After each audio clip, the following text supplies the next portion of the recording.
Good evening. I'm Menachem Lairfield, joining you from Denver, Colorado. As Jews, we tend to do things a little differently. Take the way we celebrate our New Year, for example. While other cultures are drinking and partying on their New Year, we spend our New Year, Rosh Hashanah, deep in prayer. We spend most of the time in synagogue or eating our festive meals. Where are the noisemakers? Where's the drinking and partying? Imagine the ball dropping in Times Square and contrast that with Rosh Hashanah. Why don't we celebrate our New Year the same way? What do we know about Rosh Hashanah? Rosh Hashanah is known as the Yom HaDin, the Day of Judgment. Why? What is it about the new year that necessitates judgment? If you think about it, it's kind of backwards. I would understand if it was the last day of the year. The last day of the year might be a good time to be judged, a good time for assessment, understanding all the ways that we maybe didn't live up to the person we could have been. So that way, when we start the first day of the year, we can start with a fresh, clean new slate. But Rosh Hashanah is the first day of the year. That is probably, if you think about it, the worst time to be judged. Imagine you just started a new job, and your new boss walks into your office on day one and begins an assessment. You say to him, "Come on, what are you assessing? I haven't even started yet." Why do we get judged on Rosh Hashanah? It seems so judgy. Just a couple days after Rosh Hashanah, we have Yom Kippur. And for Jews who only come to shul twice a year, you look around and you say, "Come on, we were just here. We just did this. We were in the same building with the same people doing the same thing." But if you look carefully, there's a difference between Rosh Hashanah and Yom Kippur services. A glaring difference. On Yom Kippur, throughout the whole day, we're constantly saying Vidoy, the confession. Ashamnu, Bagadnu, Gazalnu. We're acknowledging all of the ways we have fallen short, all of the mistakes that we've made. Wouldn't it make more sense to do that on Rosh Hashanah? Wouldn't it make more sense on our day of judgment to come to God and say, "Listen, I made all these mistakes. I have fallen short. I have not lived up to the potential that you know I have. I haven't been the person that you know I can be, but I can change. I can do better." Wouldn't it make sense to do that on Rosh Hashanah? And yet, we don't do the confession at all on Rosh Hashanah. In fact, you look through the service, we don't mention judgment at all. We never mention judgment, perhaps in one or two sections which were added much later. But you would think, if the prime theme of Rosh Hashanah is judgment and being judged, shouldn't that be front and center? Why don't we find mention of judgment or any of the vidoy, any of the confession in the Rosh Hashanah service? So we have a lot we have to unpack. The Rosh Hashanah service in general and the way we celebrate Rosh Hashanah seems to conflict with what we know about how we celebrate New Year. We sit in shul.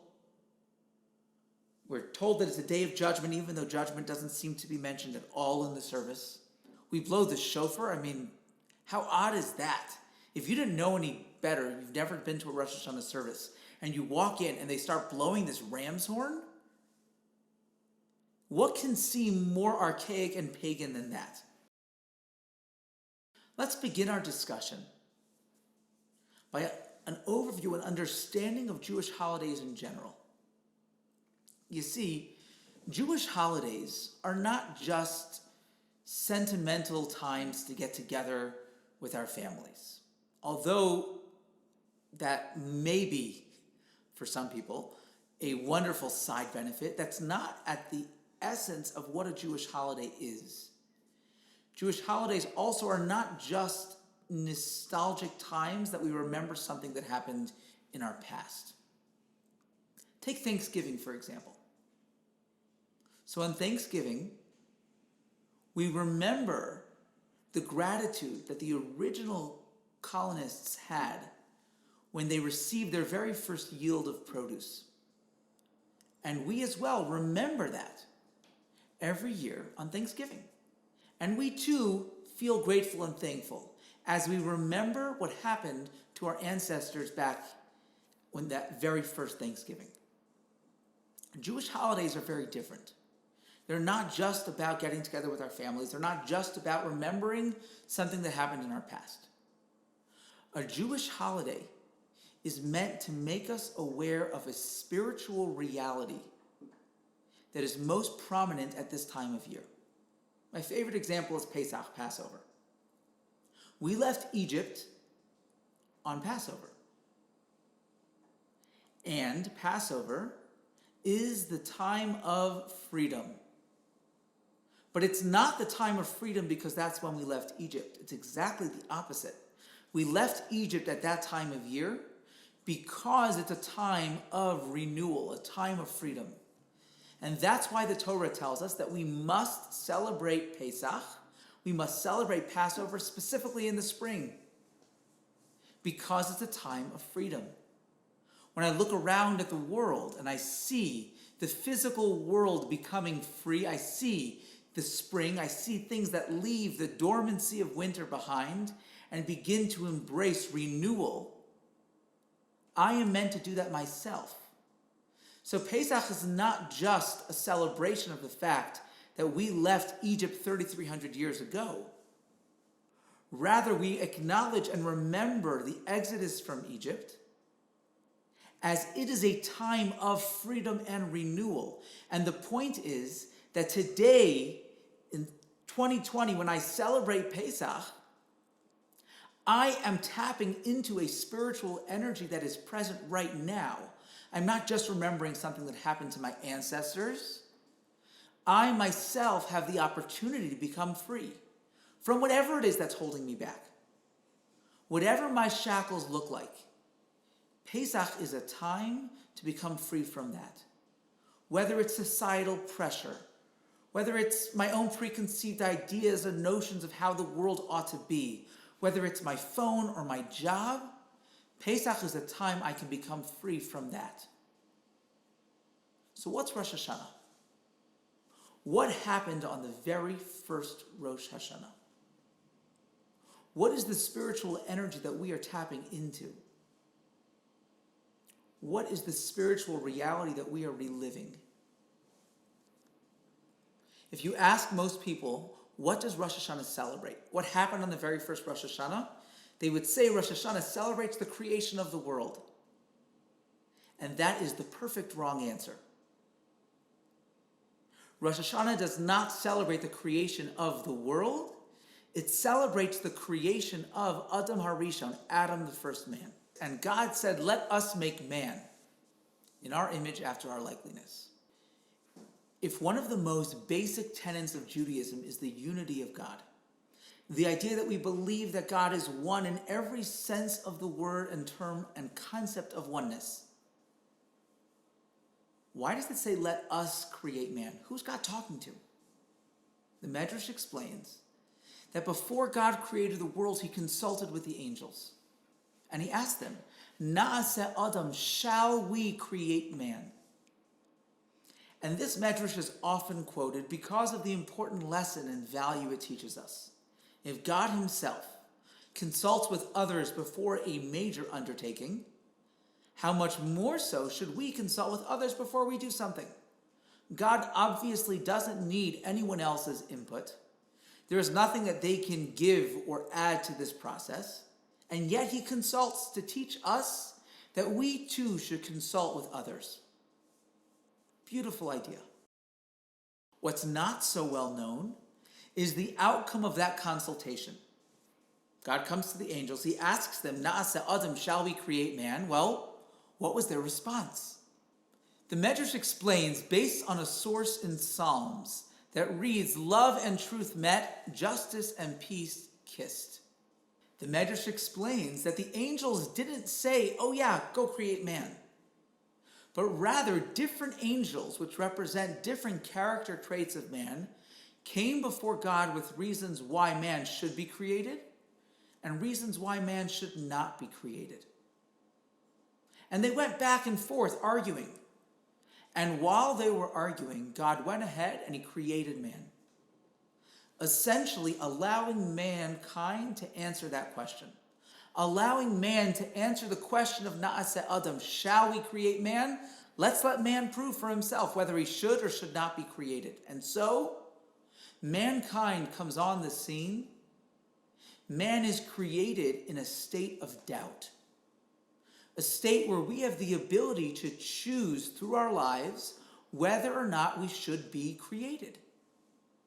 And so, just as man was initially judged on that very first day, just as man was judged as he was being created, so too every Rosh Hashanah we are judged. Every Rosh Hashanah we are being recreated. We're being created anew. And as we are given a new year of life, as we are created as a complete and total new being, we go through that same process of judgment, just as the first man was created. Every single one of us on Rosh Hashanah, the question is asked, Na'aseh Adam, shall we create this person? And if so, what does that new year of life look like? Take a look at source number 4. I place before you life and death, blessing and curse, and you shall choose life so that you and your children shall live. The Torah is teaching us that life is a choice. We choose through our actions, and when we make those choices, we're granted life. We're granted the type of life that we want, but the choice is ours. And the choice is made primarily on Rosh Hashanah, the day that we're being recreated. We blow the shofar among other reasons because it symbolizes that initial breath that we take. It symbolizes that recreation. Just as God blew into man's nostrils the soul of life, he gave mankind life through that initial breath. We exhale as a way of continuing that first breath.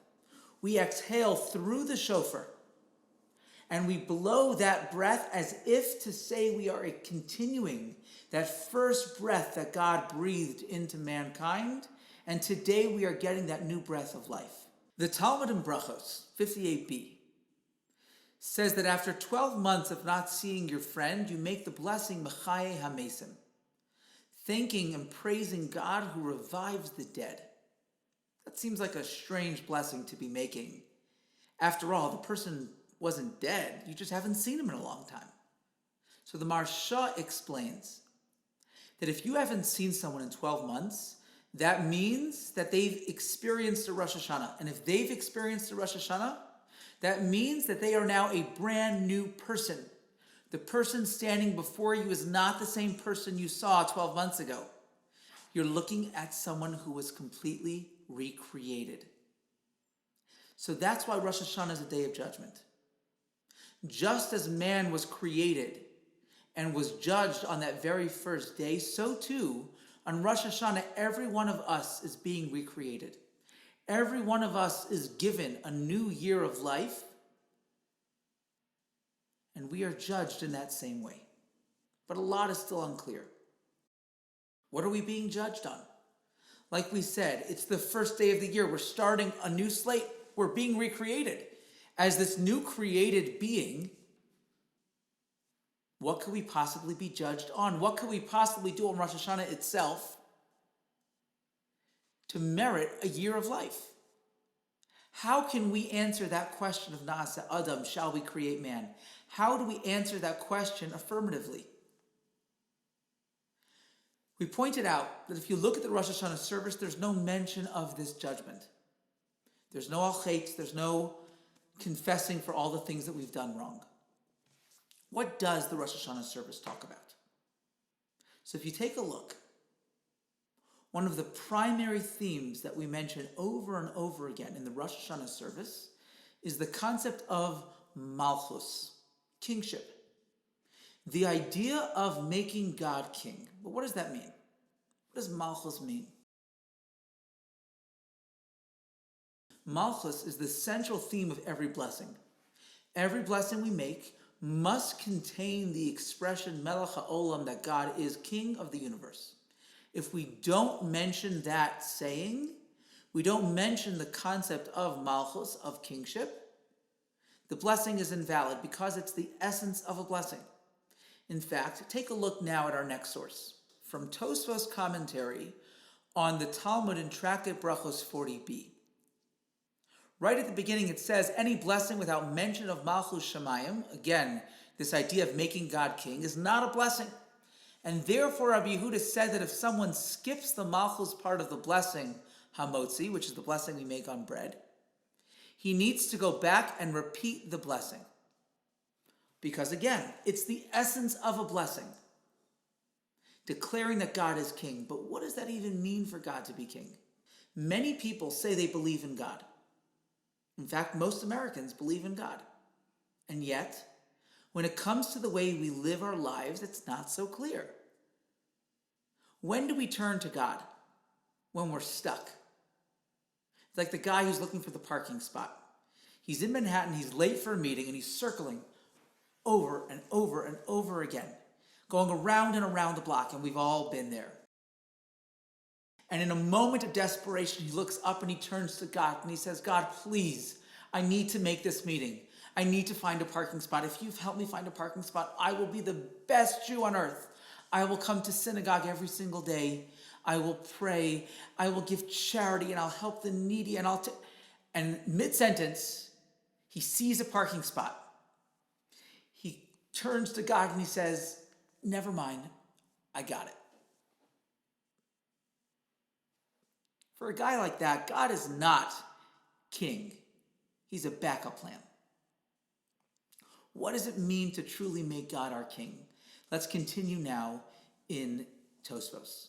He points out an interesting question. If in fact it's essential for a blessing to contain the phrase Malchus Shamayim, how is it possible that the Shmona Esrei, the Amidah, the silent prayer, perhaps the most important blessing we make the entire day, does not contain the phrase Melech HaOlam? It doesn't say King of the Universe.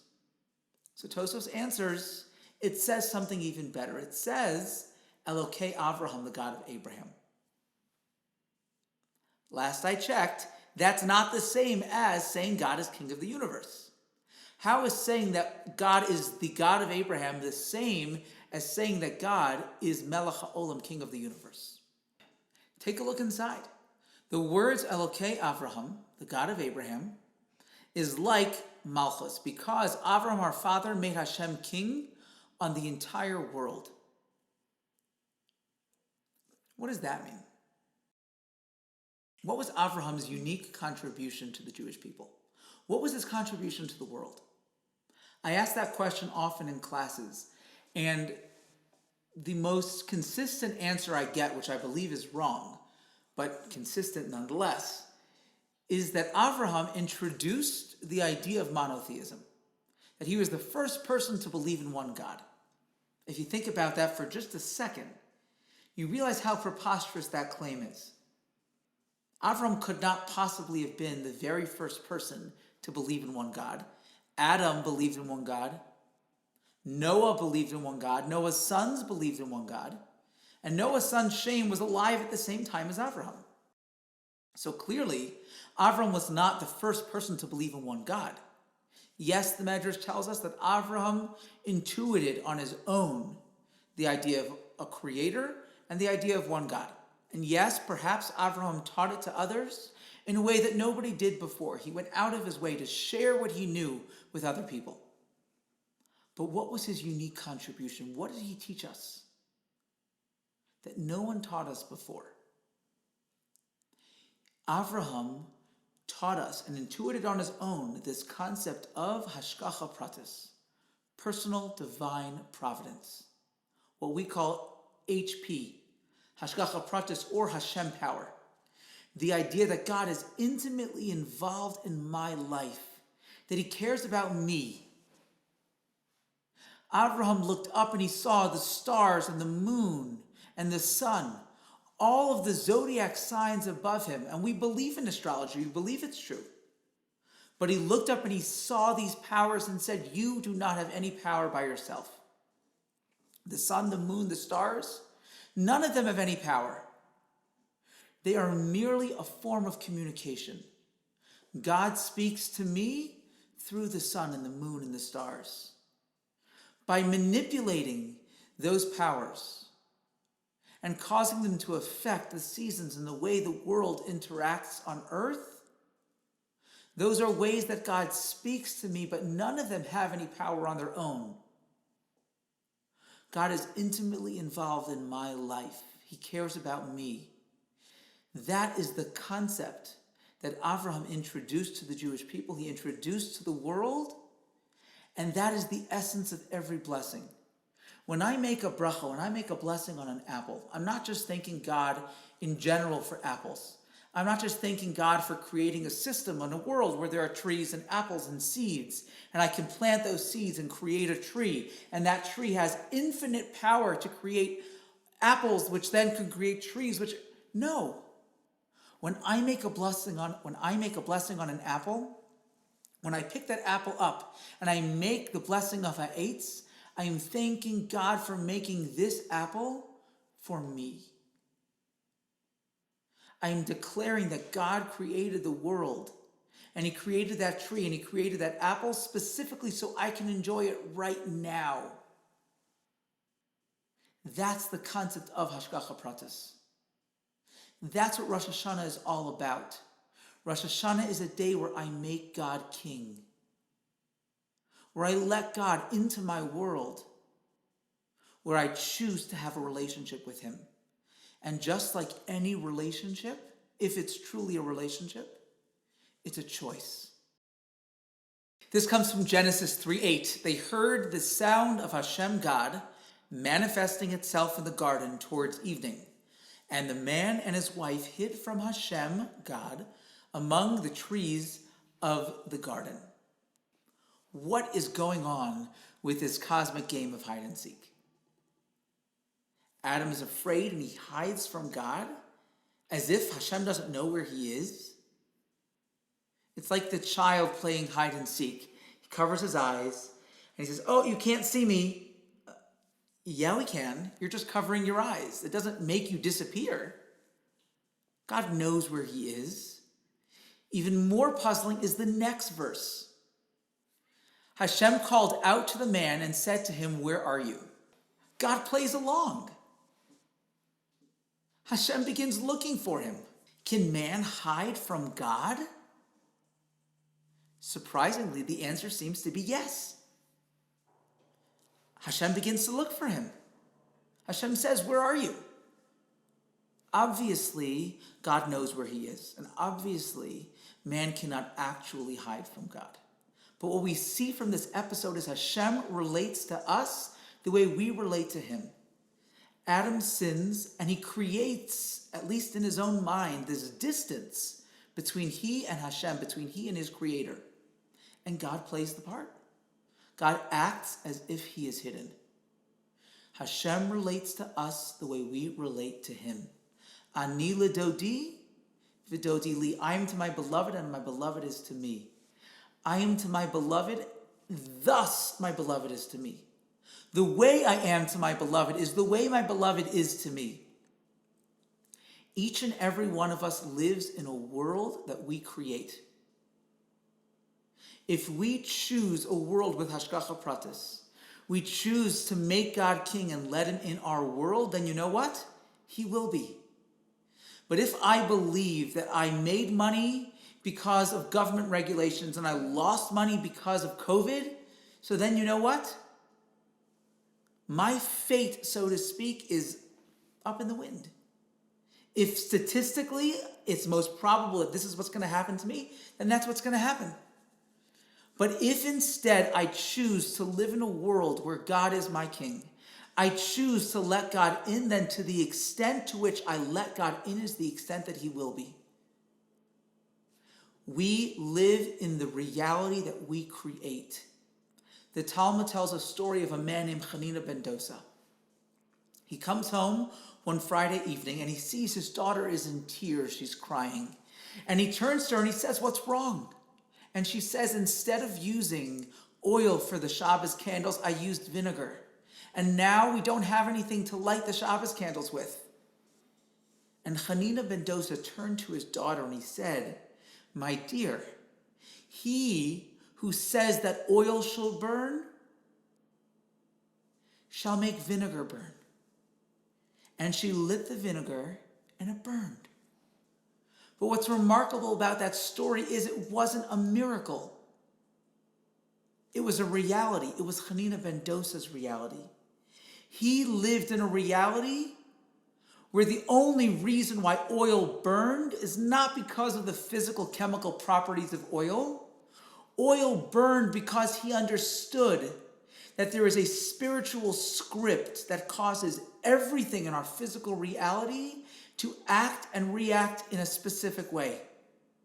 And if God, who wrote the script that causes oil to burn, chooses to let vinegar burn, then so be it. Vinegar will burn. And therefore, in his reality, there was no difference between vinegar burning and oil burning. Both were equally miraculous. Now, you and I are no Hanina ben Dosa. And if we lit vinegar, it's not going to burn because we don't truly believe in that. We don't truly create that reality, but it's not all or nothing. There was a pious woman, and I forget the specific person who the story is told about, and if you do know and you're watching, please let me know. But she was being wheeled into surgery, and she looks up at the surgeon as they're going into the OR, and she says, "Doctor, I just want to let you know, if anything goes wrong in there, I won't blame you. I won't hold you accountable." Now, as a surgeon, no matter how many times you've done this particular surgery, you go into surgery with a certain sense of trepidation. Just the weight of everything on your shoulders. What if things go wrong? And to hear this patient say that was so touching. But before he can even say anything to this woman in response, she says to him, "But doctor, if everything goes right, I'm not going to give you the full credit either."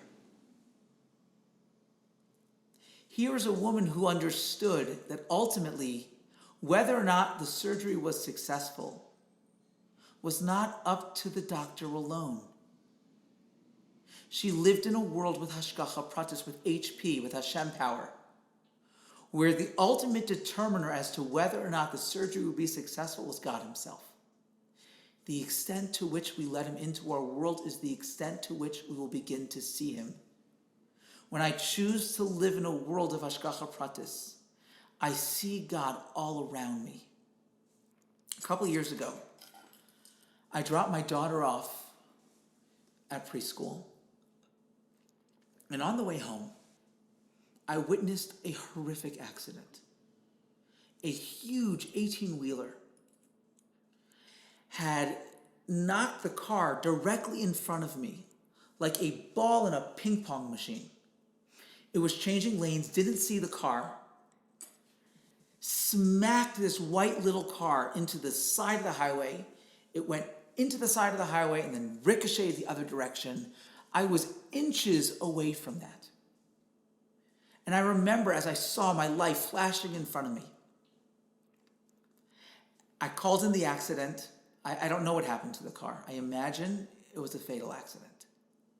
There's no way somebody could have walked away and survived. And the whole day I was shaken up. If I was a split second faster, that would have been me. Why wasn't it me? And throughout that day, I just couldn't shake it off. I couldn't stop thinking about it. And then it occurred to me. I kept on asking myself, why wasn't that me? Why wasn't I a second quicker, a second closer, smacked into the side of the highway by that truck? But then again, And it was an unusual day that day. My daughter Atara, who I dropped off, usually went right into school with no problem. That day, she cried, and for some reason, I decided to stay in the classroom, and I stayed there for 10 minutes. And I did puzzles with her, and I stayed and comforted her until she was okay, and then I left, which is not something I would normally do. Normally, even if she was crying, I would say, I'm sorry, Daddy has to go, and I would go, but I stayed. And I kept on thinking about that throughout the day.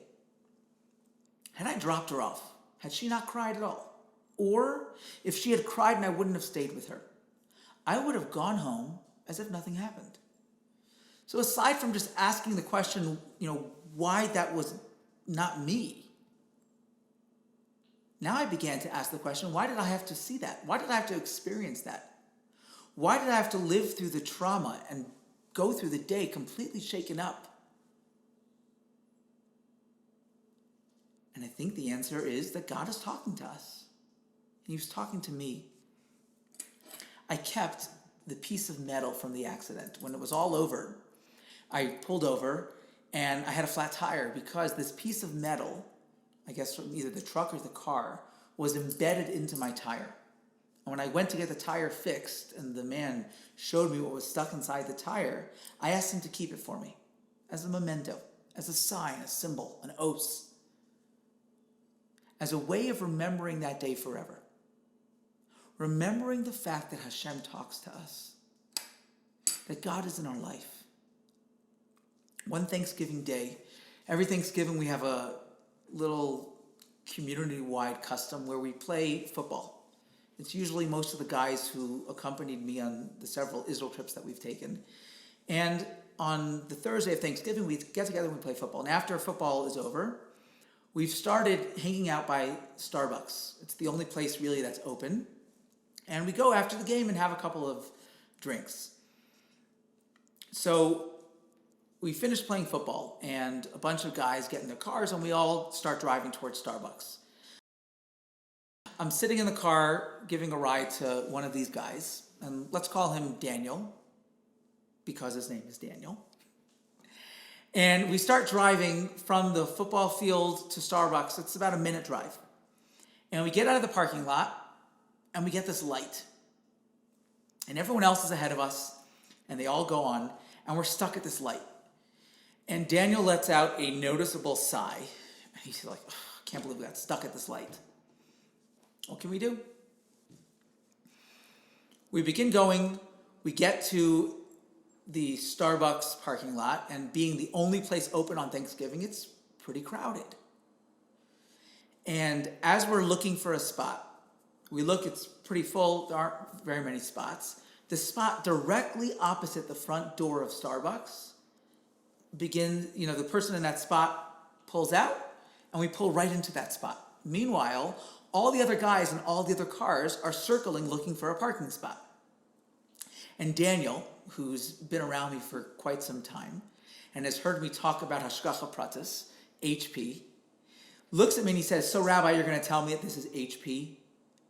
And he said it, jokingly. But I said, yes, absolutely. You don't think that the reason why we get the parking spot or the reason why we get the light or don't get the light is because of Hashgacha Pratis, because God is running the world? Of course it is. Begin to look for Hashem in the small things, in the parking spaces, when the bread lands the right direction when it falls on the table. Instead of falling jelly side up, it falls jelly side up, jelly side down, it falls jelly side up. Begin to see Hashem in those small moments. And when you do, your life will change forever. When you lose money in the market, it's not because of the market. It's because all of the money I'm meant to have in a given year is decided on Rosh Hashanah. It's decided when I make that decision to let Hashem into my life. The Talmud in Kiddushin says that there's no such thing as reward and punishment in this world. That's a difficult concept to understand when we have open verses in the Torah that say, Im b'chukosai telechu, if you do what you're supposed to do, ves mitzvosai tishmaru, and faithfully observe my commandments, v'asisam osam, and do them. It doesn't say you'll get reward in the world to come. It says, I will grant you rains in their seasons, so that the earth shall yield its produce and the trees of the field their fruit. How are we meant to reconcile the Rambam, who says that there is no reward in the physical world, with open verses that seem to promise exactly that? They say if we do what we're supposed to do, we'll be rewarded in the physical world. How are we supposed to make sense of this? The answer is that there is no reward in the physical world, because the physical world lacks the currency to reward us for even a single mitzvah. The reward for a mitzvah is so infinite, it's so incredible, that the physical world lacks anything that could possibly reward us for that. When Hashem says that if you do what you're supposed to do, you'll have rain in the proper time, you'll be blessed with physical prosperity, that's not the reward. That is the means in order to achieve and receive real reward in the world to come. It's a concept we have in Judaism, mitzvah goreres mitzvah, that one mitzvah drags along another mitzvah, or even more specifically, another expression we have, which is schar mitzvah mitzvah. The reward of a mitzvah is another mitzvah. Hashem says, if you do what you're supposed to do, I will reward you with the opportunity to do more mitzvos. But as we know from Maslow, if your basic needs are not taken care of, you can't focus on doing more mitzvos. So Hashem says, you do what you're supposed to do, I'll give you rain in the proper time. I'll make sure you're taken care of physically so that you can do more mitzvos and get more reward. That's the reward you get for doing a mitzvah. Schar mitzvah mitzvah. The reward of a mitzvah is literally another mitzvah. If we choose to make Hashem king, we choose to let Hashem be in our lives, and that's exactly what he will do. If we come on Rosh Hashanah, the day where we have the ability to make God king, this is Hashem's coronation. And we say, Hashem, I want to make you king. I want you to be my king. I'm working for you. And if I'm working for God, I have access to the most limitless corporate account on earth. If somebody works for a company and they go to their employer and say, listen, if I upgrade my computer, if I upgrade the machinery that I'm using, I will have and be so much more profitable for you. I'll be so much more productive. The employer, if he has the means to give you what you want, he would be insane not to give it to you. If we come to Hashem and we say, listen, I want to make this a more godly world. If I'm sick, I can't do it. Hashem, please give me health. Give me a year of health so that I can dedicate my life to making this world more godly. If I say, Hashem, I need parnasa, I need to be able to be taken care of. I need to have physical prosperity, not because I want to buy myself another Porsche, not because I want to make an addition onto my house. Hashem, give me what I need so that I can take care of your children, so I can make the world a better place. He's limitless. There's nothing he can't give you. So if I'm on Hashem's team, I'm here to make the world a more godly place, then of course he will give me exactly what it is that I need. That's what Rosh Hashanah is about. It's not a time where I'm just being judged. It's not a time where I'm facing this big, scary king. It's a time that I make a choice to let God into my life, to let God into my world. And when I do that, I'll begin to see him in my life. I'll begin to see Hashgacha Pratis. I'll see that HP. We are living through one of the most unique moments in world history, where all of us, no matter where we live, all across the world are experiencing the same challenge. We may be experiencing it differently, but the challenge is there and it's present for all of us. Every single human being throughout the world is facing a challenge that's unifying us. And the more I hear people talking about it, whether they're talking to me personally as their rabbi, whether I see them posting on social media, the same thing over and over again that I keep on hearing is the fear of the unknown, the anxiety that's being caused by simply being out of control. We are living through a time where we are constantly hearing different things from different people, where the experts say one thing one day and the next day it's all wrong and out the window. Who do we listen to? And we feel so helpless because we don't know what to do. We feel out of control. That same feeling that can make us feel fear and anxiety can also be one of the most comforting things, at least I know for myself, and I can speak for myself alone. I have felt so comforted over the past few months because since I know I'm not in control, I realize that Hashem is in control. And the truth is, we were never in control. We were living with the illusion of control. And what COVID has taught us, I think more than anything else, is that we've never been in control. We've had to let go. We've had to acknowledge that we don't know necessarily what tomorrow will bring.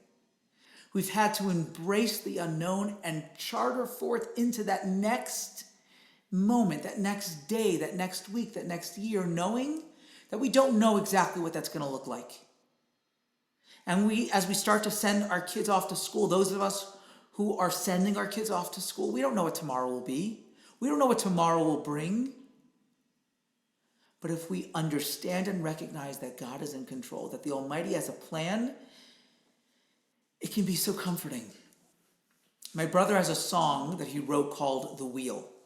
And it describes this young child who's sitting in the back seat, sitting in his car seat, playing with this toy steering wheel.